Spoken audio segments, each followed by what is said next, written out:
Hey, welcome. You ever see one of those headlines about some massive billion-dollar international deal and just kind of wonder, so what? What does that actually do for an economy? Well, today we're going to unpack a huge gas deal and see exactly how it creates these incredible ripple effects that can literally change the value of an entire country's money. Okay, first off, let's just soak in the number we're dealing with here. That's $1.2 billion, a number with that many zeros. When it moves from one country to another, it doesn't just tiptoe in. No way. It makes serious waves. And here's the real-world story behind that giant number. Israel signed this historic deal to export a whole lot of natural gas to Egypt. On the surface, it's just a business deal, right? But believe me, the economic impact is way, way more interesting than that. And that brings us right to the heart of it, the big question we're trying to answer. How does a business deal like this, a headline you might scroll past, actually change the value of a country's currency? How does it make, say, the shekel stronger or weaker against the dollar? All right, so to really get this, we've got a roadmap. We'll look at the deal, tackle that central question, and then I'm going to show you a simple 4-step analysis. We'll put it to the test with this exact deal and see what happens when the dust settles. So, let's dive in. How do we actually figure this out without just guessing? Well, we're going to use a little something I like to call the economist's toolkit. It's a super simple but really powerful 4-step analysis that'll help us see what's happening behind the scenes. Okay, here's the framework, and it's pretty straightforward. First, we just ask, does this affect supply or demand? Simple enough.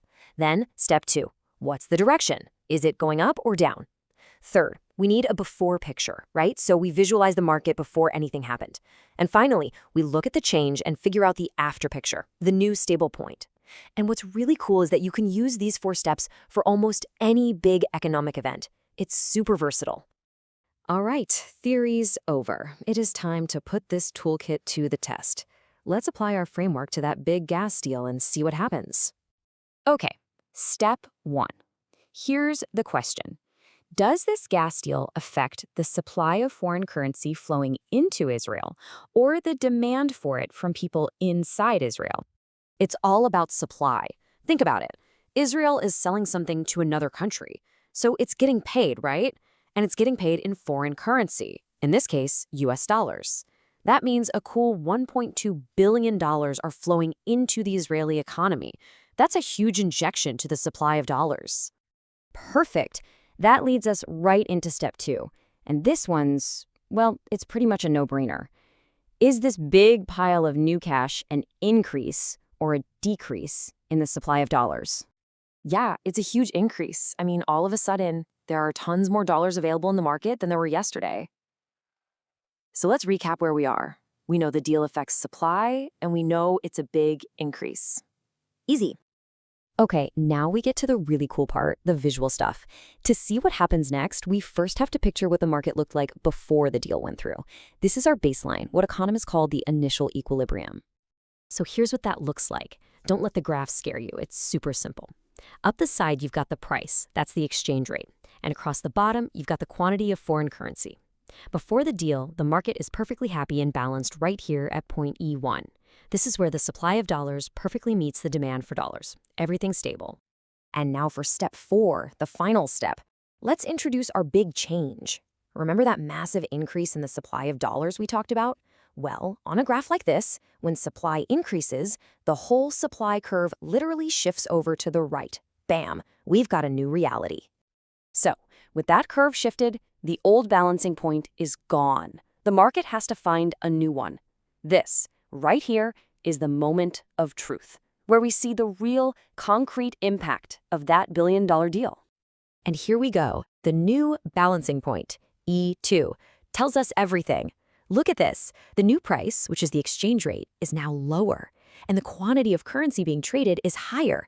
Demand didn't change at all, but that big shift in supply changed the whole game. Now, this is the most important part, and it can feel a little backwards at first. When the exchange rate number gets smaller, it actually means the local currency got stronger. Think about it. It now takes fewer shekels to buy one US dollar, so the shekel is more valuable. And that's why this matters. A stronger currency is great if you're buying stuff from other countries, but it can make your own exports a bit more expensive for everyone else. You know, there's a fancy economics word for this. When a currency gets stronger, we say it has appreciated. So that huge flood of dollars from the gas deal, it caused the Israeli shekel to appreciate. So let's just run through that one more time. A giant export deal floods the country with foreign money. That increases the supply, which shifts the supply curve to the right. That push creates a new, lower exchange rate. And a lower exchange rate means the local currency just got stronger. See? We went from a single news headline all the way to a clear economic result. And this isn't just about this one deal. What we just saw is a fundamental economic rule. It's a predictable chain reaction, and the best part is, now you have the toolkit to spot it happening anywhere in the world. Okay, so we've seen how a big boom in exports makes a currency stronger. It appreciates. So I'll leave you with this to think about. Using that same four-step toolkit, what kind of event do you think would do the exact opposite? What could happen that would make a currency weaker?